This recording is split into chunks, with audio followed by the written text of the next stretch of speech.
በዛሬው ኢኮኖሚ ገንዘብ መቆጠብ ትልቅ ፈተና ነው። ነገር ግን ትክክለኛውን ነገር ማድረግ ከቻለን የሚቻል ነገር ነው።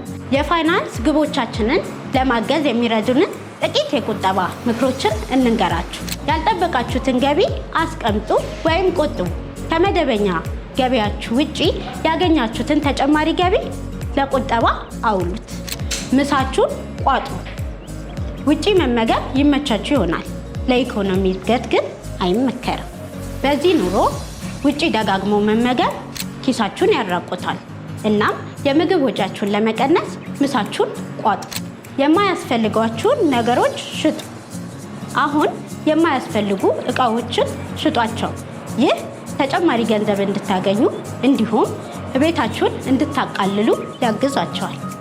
ስሜታዊ ግዢዎችን አስወግዱ። ከፋይናንስ ስህተቶች መካከል አንዱ የማያስፈልጋችሁን ወይም የማትፈልጉትን ነገር ላይ ገንዘብ ማውጣት ነው። የሆነ ነገር ለመግዛት ከመወሰናችሁ በፊት ጥቂት ቀናትን መጠበቅ በጣም ጥሩ ልማድ ነው።